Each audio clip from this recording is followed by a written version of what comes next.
Alright, hello everybody. We're coming in today for our next video that is on the 14th President of the United States. I know I said that I would cover this last week, but things came up over the weekend and just got in the way. So we're going to go ahead here today, and we're just going to go ahead and cover the 14th President. Then we're getting, of course, the goal is to get to Lincoln here by next week, and then we're going to finally take a break from the presidents for at least a little while. So we're just going to go ahead here and do what we normally do today. As we kind of recall, though, from our last video on Millard Fillmore, the slavery issue by this point, by the 1850s, is becoming the major political issue of the decade. And it's becoming the major crisis that the nation is having to find itself in and trying to solve. So unfortunately, this president, horrible job. Horrible job. Where Fillmore at least was trying to quell the issue through his belief in the Compromise of 1850, this one was anything but that. But at the same time, I don't think it was because he was doing it on purpose, but there's also debate on that one. I mean, this guy, I'm trying to think how to word this. He did some of these actions according to his own beliefs, what he thought would help the situation. But at the same time, at other points, he just seemed to be pure lazy and didn't want to take any kind of action that he should have been taking, that he had the authority to do. And among historians, out of 45 presidents that were ranked in 2021, according to a big old poll that was done by the government, among many historians, this president ranked at only, out of 45 presidents, he ranked at 42. He is, and in my opinion, he's one of the two worst presidents we've ever had, and remains so to this day. So today, we're going to discuss one of the more infamous presidents in American history, Franklin Pierce.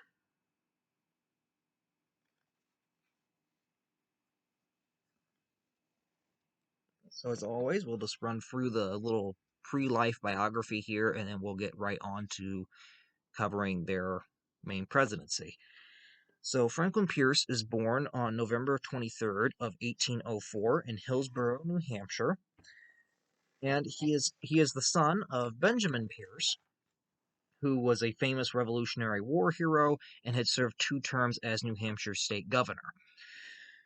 Now, Pierce ends up graduating from Bowdoin College in 1824. I don't even know how to pronounce that name fully. Bowdoin. I'm going to say it like that. Bowdoin.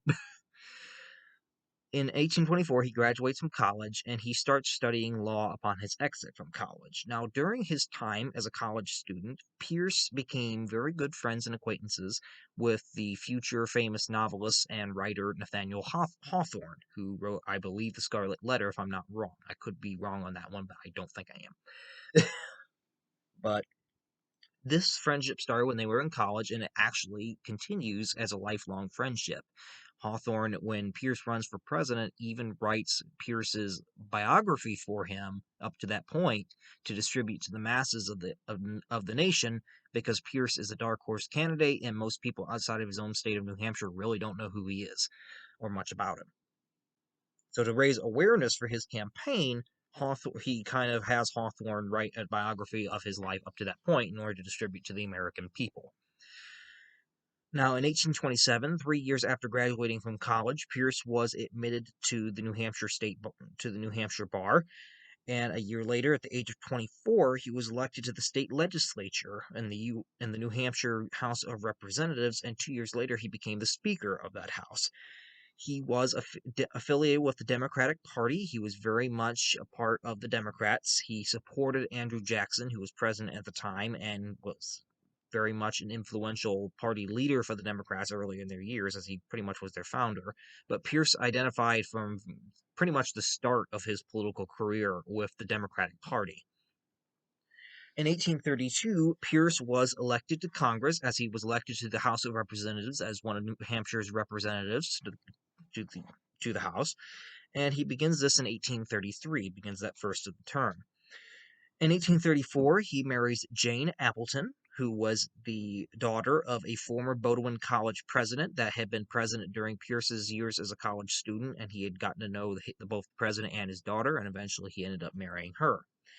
Now, Jane is unlike other first ladies. Most first ladies were very supportive of their husbands. They try to help them when they can, act as a moral compass, act as their conscience, act as an advisor when they can, and sometimes they take that very first straightforward role. I mean, look at Nancy Reagan. She was very much an influential first lady during her time in the White House with Ronald. Jane is very much one of those oddities. She did not support Franklin's political career. She thought that politics were a sin. They were messy. They were unethical. They were just an absolute mess and evil to get into.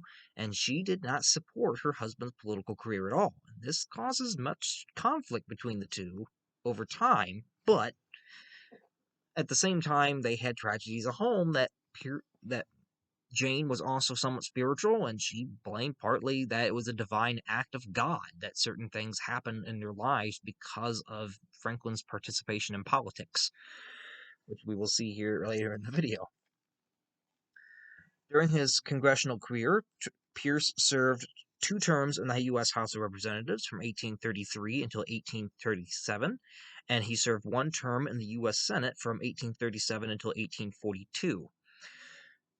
During his time in Washington, D.C., as a congressional representative in both the House and the Senate, he became a very popular figure among the Washington elite, as he was youthful, he was handsome, and this was much to the contrast of a lot of congressional members at that point who were well into their middle ages by their 50s, 60s, even late 40s.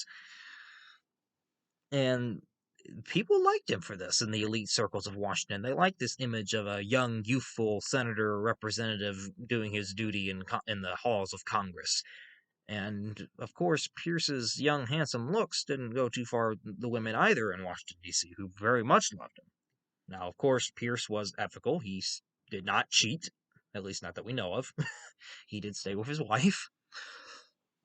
And it has actually been commented by both historians and some presidents alike that Pierce, although he was definitely one of our worst presidents, he was perhaps the most handsome president we've ever had, and perhaps the most handsome man to ever walk in the halls of the White House. Now, that, of course, is up for dispute because we never knew the man. We can't know that for 100% certain, and I don't think anyone elects a president thinking for their looks.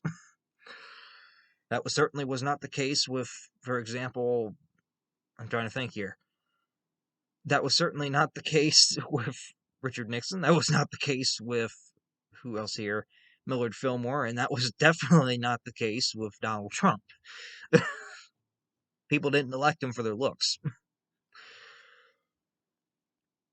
Now, Pierce, during his time in Congress, he kind of sets a bar that is above most of his northern compatriots. Keep in mind that Pierce is from New Hampshire, which is definitely well in the north, and by the mid-19th century, when slavery is becoming an issue, many abolitionists are focused in the north. And New Hampshire, of course, has a bunch of abolitionist citizens, many of them radical, that want the abolition of slavery right now. They don't want to wait and do it gradually. They want it now. All the slaves, free them at once. Pierce was very different. You would think that because of the background that he had as a New Hampshire citizen, that he would be influenced to side with the abolitionists. Well, this was kind of odd because during his time in Congress, he showed a passion and a connection to side and be friendly with Southern senators and representatives and be somewhat supportive and sympathetic to their interests and their arguments, which, of course, would come back to haunt him during his presidency because it's going to influence some of his actions as presidency. You have a northern politician that was sympathetic to southern interests more than he was to the northern ones. And in fact, he couldn't stand abolitionists, the radical ones at least, in New England. Pierce despised them. He called them agitators because he thought that basically their radical abolitionist tendencies would more work to pull the Union apart than to keep it in one piece. He thought that they would divide the nation instead of keeping it together, and thus he didn't have a high opinion of them. Now, Jane was often ill during Franklin's political career, and she played a central role in his decision in 1842 not to run for another Senate term and to actually leave politics for a while. She played a very central role in that. She very much convinced him that politics is going to ruin our lives. It's causing me to get sick all the time. It's going to cause nothing but misfortune to our family. You just need to drop out while you can. And Pierce listens to his wife. I mean, in 1842, he refuses to run for re-election, and he ends up leaving the U.S. Senate at the end of his term and returns back home to Concord. Now, Jane and Franklin ended up having 3 sons. The tragic part of this, and this was probably another reason as to why Jane so much thought that politics was evil, as she believed that this was a punishment from God, all 3 of these sons of their children end up dying at a very young age. And unfortunately, the last one, which we will briefly mention here, he died pretty tragically, and it only sent Jane into grief. Their first son was Franklin Jr., who was born in 1836, and he was born on February 2nd. He died 3 days later on February 5th as an infant. He didn't survive maybe 3 days. Frank Robert was their second son. Now, Frank Robert was born on August 27th, 1839, and he lived until November 14th of 1843, and he died at 4 years old. He died of typhus. Then you had the youngest of the 3 sons, and that was Benjamin Pierce, or Benny, as his parents like to call him. He was born on April 13th of 1841, and by the time of his father running for president, Benjamin is 11 years old, and he's the one that's going to have that tragedy happen to him. It's quite sad. So after 1842, Pierce is pretty much retired from politics for a time. He enters kind of this break in his political career. But in 1846, he kind of comes out of retirement for the Mexican War. He decides to join the U.S. Army when the War of Mexico breaks out. Now, this was partly due to the factor that Pierce's father, of course, had been a Revolutionary War hero. He had had military service that distinguished him, and Pierce's older brother had also joined the U.S. Army and was currently serving in Mexico. And so Pierce kind of wanted to say that he added military service under his political repertoire of skills and feats and accomplishments. He wanted a list of military services up there with them. In 1847, he was promoted to a brigadier general, and he took part in both the capture of Mexico City from Mexico in 1847 and helped to negotiate the armistice that allowed U.S. troops to be withdrawn after the U.S. had pretty much conquered all of the American Southwest and pretty much struck at the very heart of Mexico. Now, during his time as a general in the Mexican War, Pierce had an unlucky streak with his horse. He was constantly getting injured during his time as a general, to the fact that it caused him to be absent from the battlefield so many times and be absent from leading his troops on so often an occasion that some people generally thought he was a coward, even though he really wasn't. It was just because he had gotten injured. And it wasn't even by the enemy, it was by his own horse. Whenever Pierce got injured, it was mostly his horse. And 2 of the most notable instances of him having this occur were on both occasions it was the horse getting startled that caused them. But on the first occasion, when the horse got startled, it reared up. As it reared up, Franklin could not hold on to his balance. He couldn't hold on to the reins, and he ended up falling off the horse. Well, when he ended up falling, he fell off the horse and landed right on his knee and actually cracked it. So he actually was limping back to the medical center, back to the medical tent, and his troops thought he was deserting. One of them even shouted like, "General Pierce is a coward.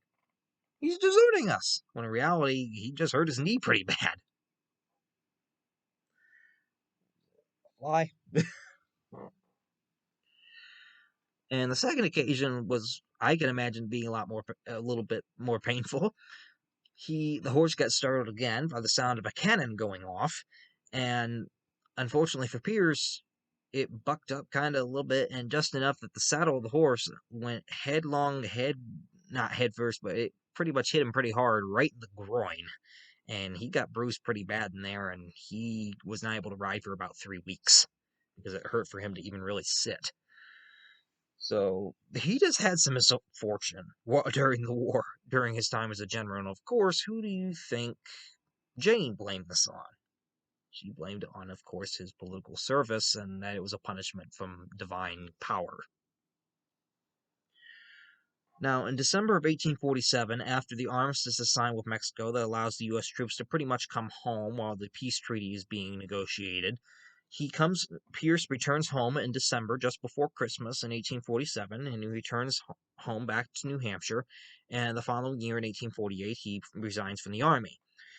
He basically, upon reaching home, he returns back to his law practice that he had started after attaining his admittance to the bar in 1827. He goes back to practicing law, and he acts as the main Democratic Party leader in New Hampshire state politics. He acts as the main leader for the Democrats in that state. Now, President Polk, just before leaving office, he had lost his attorney general. He had, I believe, died, and he needed a new person for it, and he actually offered the position to Pierce. Well, Jane kind of spoke to Franklin and said, nope, don't go back into politics. You've exited out for 10 years. You don't need to go back in and cause us more heartache and heartbreak. And due to Jane's pleading, Franklin turned down the offer. He didn't want to serve as the Attorney General, mostly because he knew it would make his wife upset. When the 1848 election comes along, Pierce acts as the uniting factor among the New Hampshire Democrats. He keeps the party united behind the main party nominee of Lewis Cass in the 1848 presidential election. Now, as we may recall from Zachary Taylor's video, Cass lost that year's election to Taylor and the Whigs, and he really doesn't. He had been the Democratic frontrunner, and he still remains a major Democratic frontrunner in the upcoming election. But the Democrats don't gain that election. But Pierce had acted as this unifier during that campaign to keep the New Hampshire Democrats in support of Cass's campaign. Now, in 1850, as the Compromise of 1850 is coming about, mostly due to the intense debate that is coming about between the North and the South over the expansion of slavery into the newly acquired Western territories, Pierce comes out in support, as many other Democrats did. Even though he's not officially in Congress, he comes out in support of the compromise. He argues that abolitionism, as mentioned before, was an agitator to the problem, and that despite Northerners' misgivings about the compromise, it was a necessity for it to preserve the Union. So he throws his support behind the compromise in 1850, and he keeps many of the New Hampshire state Democrats in support of it, although not all of them. Some of them do object. By the time 1852 rolls around, Pierce is still a dark horse candidate to the nation. He's a dark horse. I mean, outside of his home state, he's not really well known. And that year, the three major Democratic nominee candidates during the Democratic primaries were, again, Lewis Cass. You also had Stephen Douglas, the senator that Abraham Lincoln was so commonly debating with, and then you had James Buchanan. Now, Pierce was not initially a candidate on the primary ballots.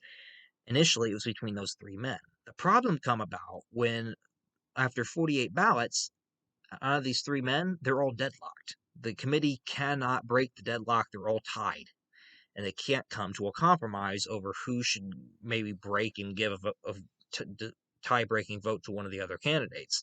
So eventually, the proposal comes that why don't we nominate Pierce? He's relatively a dark horse candidate. He's not well known by the nation, so they're not going to have a whole bunch of political prehistory against him. And at the same time, he could be a compromise for our party, as he's not one of these big three.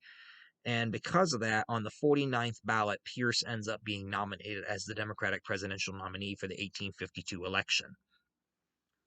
Now, their campaign slogan was kind of in reference to Pierce's last name and a reference to former President Polk's last name, with their campaign slogan that year being, "We polked you in 1844, we shall pierce you in 1852. For his vice presidential running mate, the Democrats paired Pierce with William King, who was a senator from Alabama, to keep a southern portion onto the presidential ticket. Now, Pierce accepted that slavery was the main issue of the presidential campaign that year, and he very much outlined a major part of his potential presidency as that he would uphold and continue to uphold and support the Compromise of 1850. Even though it was very unpopular in the North and somewhat in the South even as well, Pierce still believed that the compromise was necessary for the continuation and basically saving the Union. He didn't want it to come to civil war, and he believed that that compromise was a vital component in accomplishing that goal. The Whigs don't survive the 1852 election. Their candidate, Winfield Scott, the famous war general from Mexico, is hated by the Southerners for his basic sellout to the Southerners as he comes out against slavery, even though he was from Virginia originally. And the Southerners, of course, they turn tail on Scott. They don't like him. They don't like the Whigs in general because they've not exactly been all that pro-slavery. And after the 1852 election, the Whigs actually separate and break apart upon anti-slavery and pro-slavery lines. The anti-slavery Whigs join with some of the anti-slavery Democrats, and they eventually come together to form the modern Republican Party. At least back in the day, well, it used to be the Republican Party. Now I don't know what it is. Nowadays, I think it's a cult.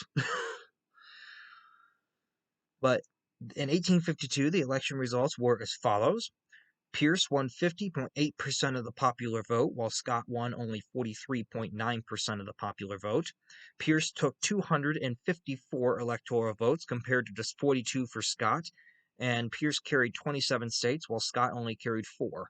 It was a landslide election for Pierce, considering the factor that he was a dark horse candidate that was relatively unknown outside of his own state. Landslide election, which we do have a small little image here of that. Along with, here we have a portrait of Pierce during the Mexican War in his uniform.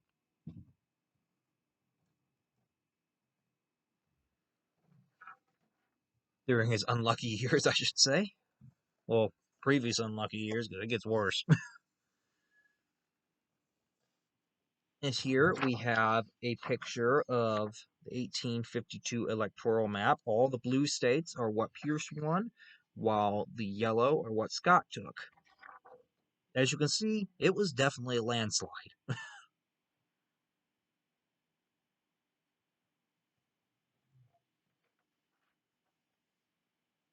And then here we have a picture of Jane, of Jane Pierce, his wife, and their youngest son, Benjamin. It was 11-year-old Benjamin.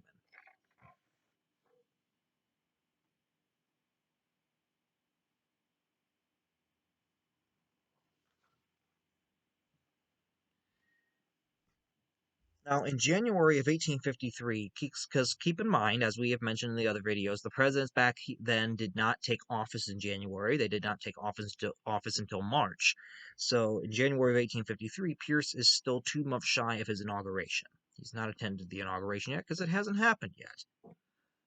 And what happens is tragedy hits him and Jane in regards to young Benjamin, and this is really probably one of the more tragic aspects and sets the tone really for Pierce's presidency. Pierce, along with Jane and Benny, they were traveling back from Boston. They had gone to a traveling visit to Boston, Massachusetts, as he had now been the president-elect. And funny enough, when I forgot to mention this part. When Pierce was nominated as the Democratic presidential nominee the year before, Jane was abhorrent to it. She believed that it was bring nothing but misfortune to the family. She believed that it was going to be a punishment, that God was going to have some kind of awful punishment for her and their family. And she tried to persuade Franklin to turn down the nomination, to put it aside. He wouldn't.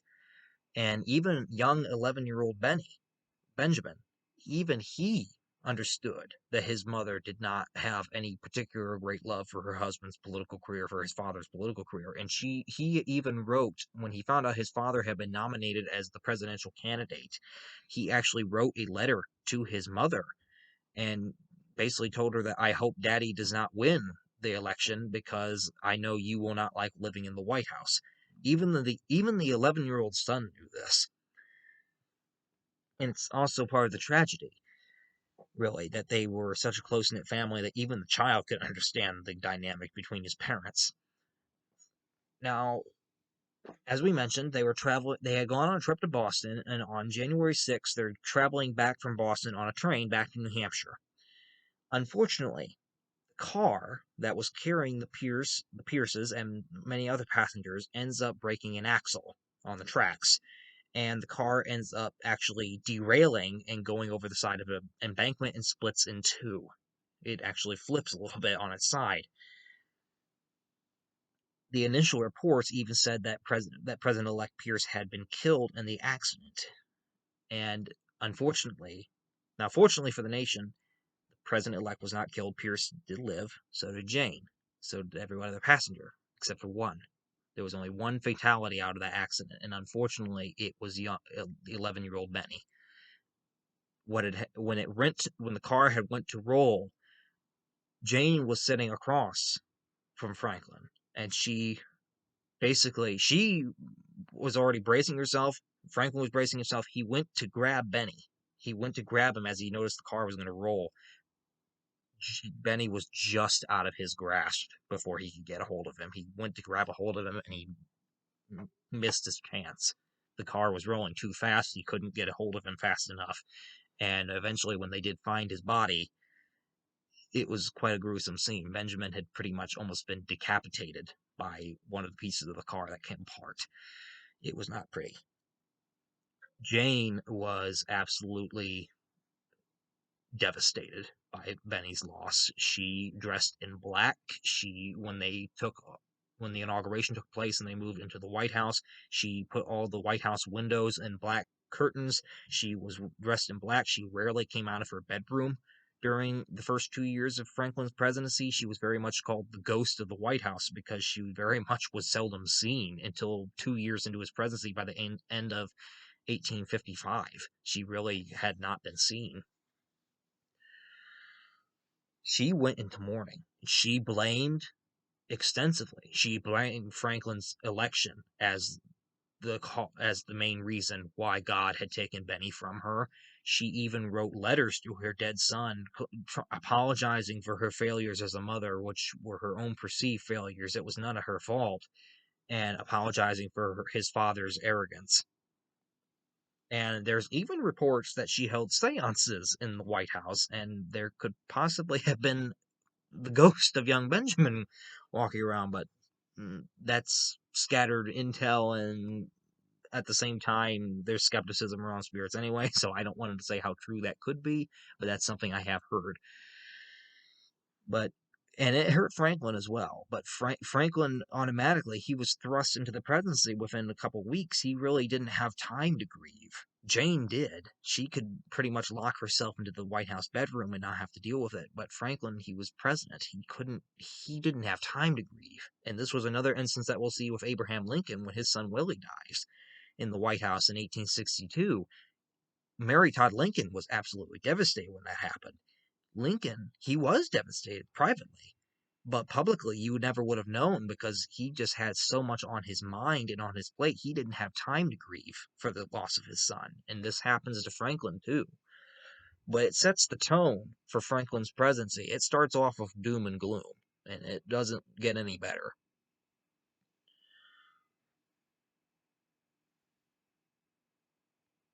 So on March 4th, only about almost 2 months after young Benjamin's death, Pierce finally takes the oath of office on March 4th of 1853, and he hopes that he can move on from the turmoil that had engulfed the 1852 election. By the point that Pierce takes office in March of 1853, the initial turmoil from the Compromise of 1850 had somewhat started to settle down finally.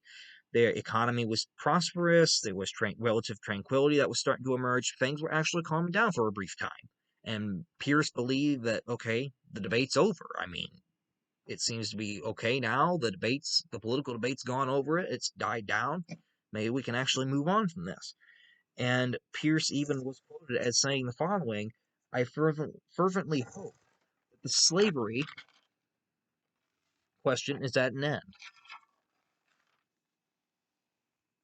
Now, in his inaugural address, Pierce proposed that the nation should expand its borders, even though they had just acquired all the Southwest Territory.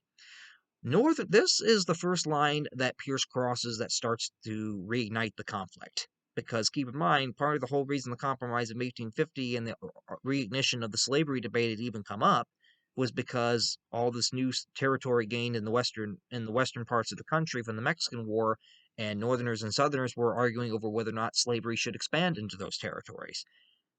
Pierce inadvertently, I don't think this was his mindset, but inadvertently, he is reigniting the issue by saying, oh, we need to expand again. And what? Reignite the issue? Because then they're going to argue about these lands. And this angers the Northerners from the outset. So Pierce is already starting to reverse course.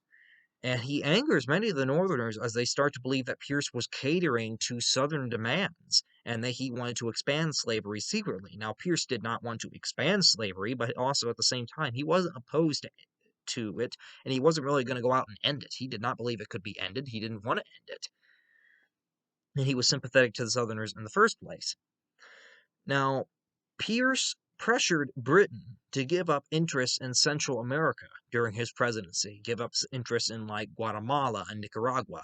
And he pressured Britain to give up these interests and he tried to persuade Spain to sell Cuba to the United States. Now, keep in mind, these would be far in the tropics. They would be in the southern territory. They would be part of a southern part of the country. These territories would be very much open. According to the Missouri Compromise of 1820, these Cuba and any Central American possessions the U.S. might gain would be open to slavery, and thus it would expand. And this would only reignite the issue. So this ain't helping the problem. In late 1853, Secretary of War Jefferson Davis, as if there are any Civil War buffs that may watch this video, you may very much recognize that name, as that man eventually becomes the President of the Confederate States during the Civil War. He was Secretary of War under Pierce. Davis authorizes the U.S. Minister to Mexico, James Gadsden, to negotiate the purchase of territory near the Arizona and New Mexico southern border of what today is forms the New Mexico and Arizona southern border with Mexico, for the construction of a railroad line that would cost about $10 million. The reason for this was that they were still debate over the official route the Transcontinental Railroad was going to take, and the southern route that was proposed, when it said that in order for it to go safely through New Mexico and Arizona, it would need to have this acquired territory, but unfortunately, that part of it had not been gained through the Mexican War and still technically belonged to Mexico. So in order to make a more streamlined border and also to gain the land for the railroad, Gadsden made an offer to Mexico to buy this little piece of land for about $10 million, of which Mexico actually agreed and sold the territory to them. The Gadsden Purchase, as it's known, which completed the southern U.S. border in 1853. Now, after Spanish authorities end up seizing a U.S. vessel in the capital of Cuba, in Havana, in February of 1854, the Ostend Manifesto was also made with Britain and France, which basically stated that if Spanish possession of Cuba was deemed to be a security risk or national security risk to the U.S. at any point, that it was a security threat, the U.S. would be justified in taking the island, that Britain and France would not stand in the Americans' way of taking Cuba by force if they came to the conclusion that continued Spanish possession of the island was a security threat to the U.S. So again, Pierce is pushing for Cuba to be part of the U.S. because Spain is refusing to sell it, and now he's got a guarantee that pretty much I can go and take Cuba by force, and no one's going to interfere because the two nations that probably would be the most likely to do so have already signed and said, "Oh yeah, you're fine." Initially, the manifesto agreement was a secret. It was not publicly let out, but by the fall, it was published publicly, and it angered many of the burgeoning Republican Party that was starting to form. And it angered more Northerners who only saw it as further evidence that Pierce was catering to Southern interests and that he was a complete sellout to the South. In 1854, this comes to be really the nail in the coffin for Pierce's presidency and his political career. In 1854, Senator Stephen Douglas introduces what becomes known as the Kansas-Nebraska Act into Congress in an effort to solve the Western establishment of new territories. Because Congress, although the Compromise of 1850 had somewhat kind of solved this, Congress had been hesitant to create any more new territories because of the debate that would probably ensue if they created one. So, in order to establish new Western territories, Douglas proposes the Kansas-Nebraska Act, which becomes the final nail in Pierce's political coffin. Now, according to this act, Kansas and Nebraska would be organized into territories, which would open them both to settlers and railroad construction, allow them to officially start entering on the path to statehood. However, it would repeal the ban on slavery that had been in Kansas that was mandated by the Missouri Compromise of 1820. As we may recall from that compromise, future slave states, future ones, not ones that already existed, but any future slave states would not be allowed above Missouri's southern border. Kansas is above that southern border, so technically, according to the rules of the compromise, it shouldn't have been even allowed to have slavery. Douglas throws this out entirely, saying that Congress had no right to limit slavery's boundaries. It had no right to do so, and that Kansas should not have to adhere to that. And he argues that the question of slavery in those territories would be determined by the people through popular sovereignty, basically a majority vote. The people will decide whether or not to allow slavery in these territories. Congress has no right to tell people where they can and cannot take their property. That it is the right of the people. Unfortunately for opponents of the act, this reignites the issue entirely. Southerners, of course, they're all for it. They want to expand slavery any chance they get. The Northerners are abhorred and they are angered by it. They are blasting the president. They are blasting Douglas. They're blasting the Democrats, saying, "How dare you repeal this boundary line that has been accepted for well over, by this point, 30 years? Why would you do this now?" And it just reignites the issue again. At this time, no water's getting put on the fire. If anything, gasoline does. And Pierce supports the Kansas-Nebraska Act, surprisingly, which causes the coalition of anti-slavery Democrats, which even pushes more of them to join with former Whigs to form the Republican Party officially during the early 1850s in opposition to slavery. Pierce kind of forms it.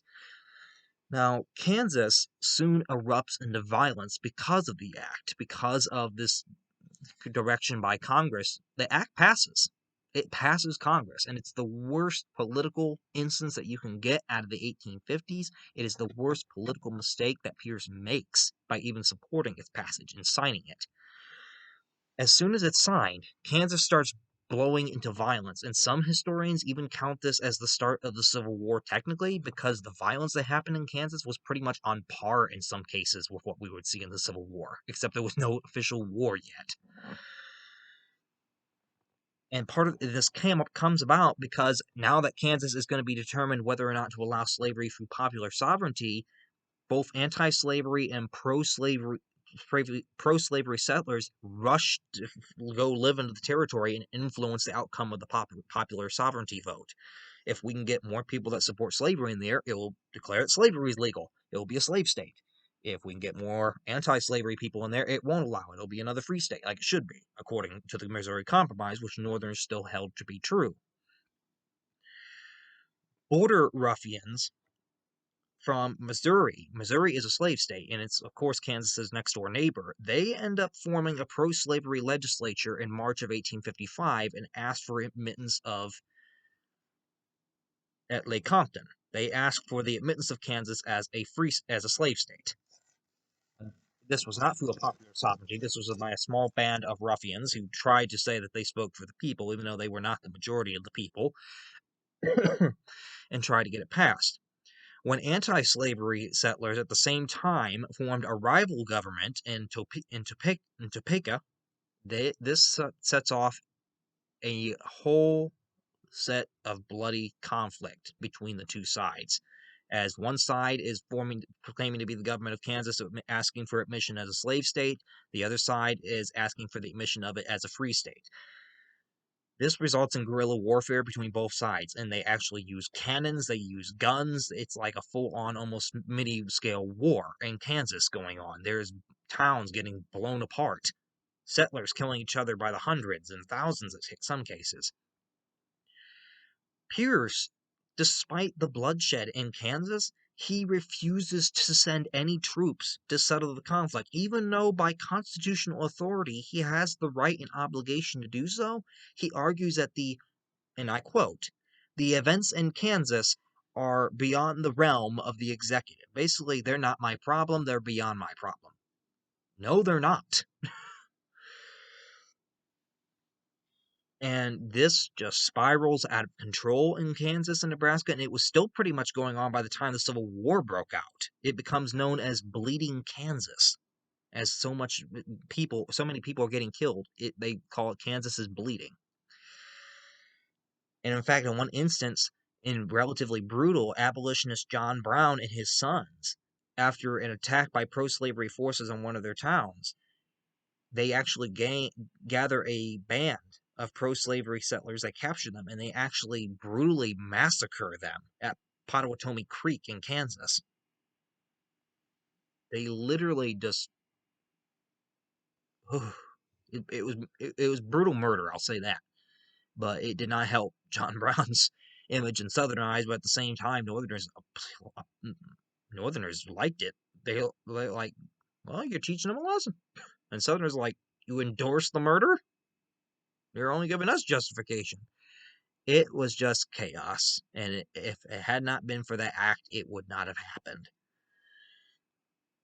Now, in 1856, as this dawns, as the Kansas-Nebraska Act has caused conflict in Kansas and Nebraska, it has not ended the conflict in other areas of the country, and it even spreads to Congress in a very rare instance. In 1856, violence spreads to Congress in May.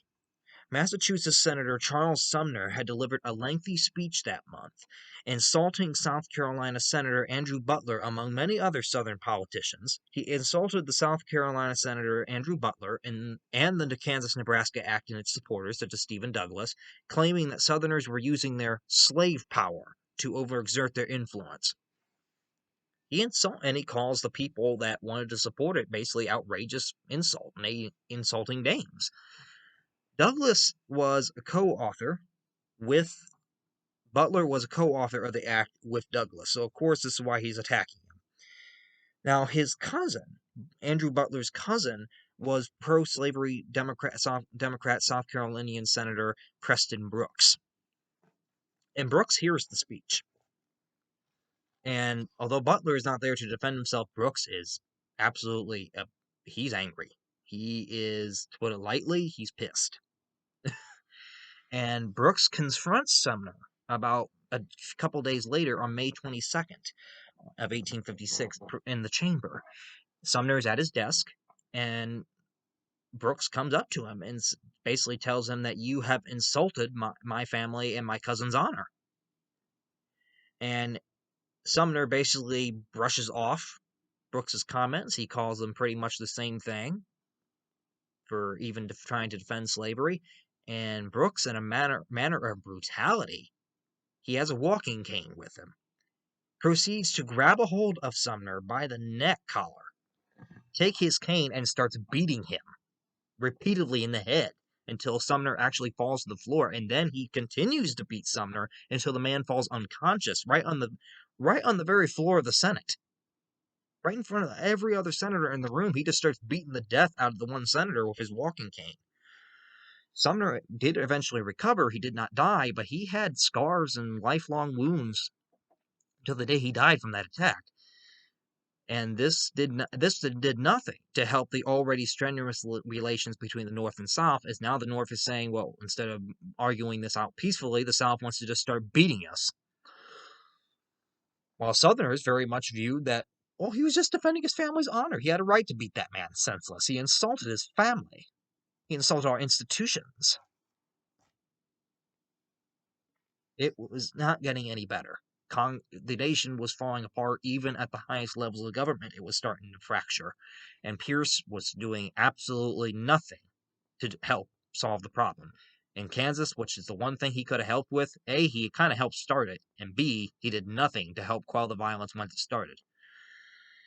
Probably the only thing that I could give Pierce credit for is signing the Guano Islands Act of 1856, which is something very little known, and it basically just gave U.S. mariners and traders and businessmen the authority to claim relatively uninhabited islands that were not already claimed by other powers that they found. They could claim it for the United States that were high in the production of guano or bird poop, because guano was a very high commodity for farming fertilizer back then. So, and this did secure the guano industry for the U.S. I mean, it's still a law that's in effect today. There's still an island off the coast of Haiti that the U.S. is currently in argument over Haiti with it, that it claims under that law. That's really the only good thing. The only good thing that Pierce did was pass a law that involved poop, and his presidency was pretty much poop. And here we have a political cartoon. We have two of them, really. This is the first one, just showing the reaction of the Northerners to the Kansas-Nebraska Act, where you got a free soiler, someone that's an abolitionist wants to abolish slavery, and the Democrats, led by Buchanan, Cass, here's President Pierce, are holding this man's mouth open, while Stephen Douglas, the author of the Kansas-Nebraska Act, is shoving slavery down his throat.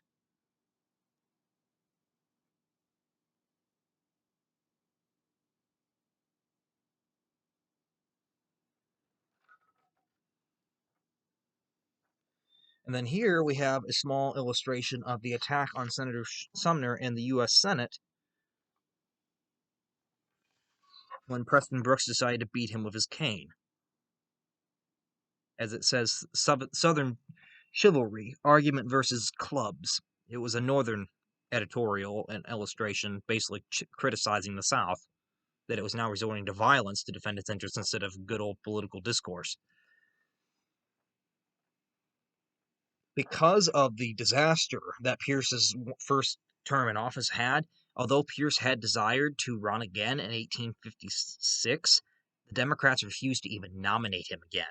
His own party. Even though he had been elected by a landslide the first time, he is so unpopular by the time the end of his first term comes out, the Democrats don't even want to nominate him again. They refuse to nominate him again.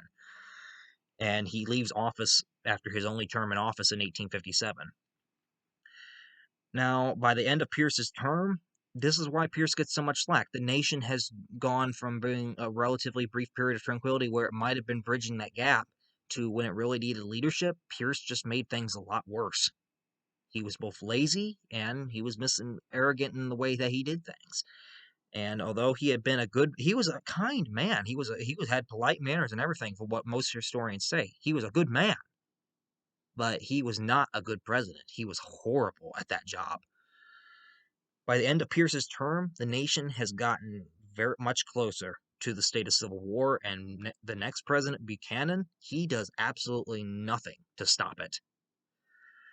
Now, Pierce, after he leaves the White House, he pretty much sinks from public life. He pretty much retires from politics. He stays relatively secluded, as he's hated even by his own state by that point, who had once supported him extensively. And he stays relatively out of the public eye, unlike most presidents that, well, I'd actually say like a lot of presidents. A lot of presidents, after they retire, they like to try to stay out of the public eye. Now, there have been a very few exceptions, like right now we see Donald Trump. And that's part of the reason I think why he's still so unpopular, is because presidents' popularity ratings usually go up once they leave office because they stay out of the public eye. They are not constantly in the news. Donald Trump's never really gone out of the public eye. He craves the attention. He craves the media. He craves the news attention. And because of that, people really haven't had a time to really reflect on him in any positive way. It just stays the same because he's never really left.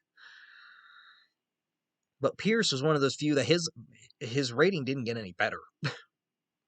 Now, when the Civil War comes about, Pierce actually criticizes the Republicans and Lincoln. He criticizes them for the reckless conduct of the Civil War, that it's a worthless war. He denounces the Emancipation Proclamation that frees the slaves in the rebellious states when that comes about. And at a rally, at a Democratic Party rally on July 4th of 1863, he even condemned the Civil War as fearful, fruitless, and fatal, that it was basically a worthless struggle. Bad timing for Pierce, as this was also the same day that the victory at Gettysburg and Vicksburg came through. That really marked a turning point in the war for the North. Bad timing for Pierce. In 1863, that same year, Jane also passed away, and Pierce retreated even further from public life after her death. He was pretty much alone. He eventually died in Concord in 1869, and pretty much unlike presidents today, where if a former president dies, it's like major big news. Very few people even took notice around the nation of Pierce's death. He was just so disliked by many people that they didn't even register they died. That concludes Franklin Pierce. Definitely not one of our best presidents, one of our worst, really. And his successor ain't going to be much better either. And that is why Lincoln also, I think, set a high bar, is because not just because of his remarkable leadership, but also in contrast to his two predecessors who really were weak. They did absolutely nothing to help the situation. But that basically concludes this one. As I stated, later this week we will get to James Buchanan. Hopefully, that is the goal, to get him done by the end of this week. And then next week we will do Lincoln. Now, Lincoln, I don't know how I want to do it yet. I know we're going to do like the regular video with him, but I also want to read some of his writings that he had from some of his speeches and addresses, and I just don't know if I want to combine that in the same video or if I want to do a paired video with it that is literally just us reading some of his writings and getting an insight into some of his thoughts and messages to people at the time. So I'm going to have to decide on that one. But we're definitely going to do like a regular video for him. I'm just trying to decide, do I want to incorporate those writing readings in there? Do I really want to make the video that long, or do I just want to split it? I'm aiming more toward the split part, but we'll see. So that concludes for today's video. As always, like, subscribe, questions, and comments in the comment section below. Any recommendations always highly taken, especially right now since we're kind of coming to the point that we're going to be looking to get in some other topics here real soon. So, as always, those things are always remain the same. Hopefully, everyone continues to stay safe, and we'll hopefully see you all back here for the next video. So, may God bless you all, and have a good day.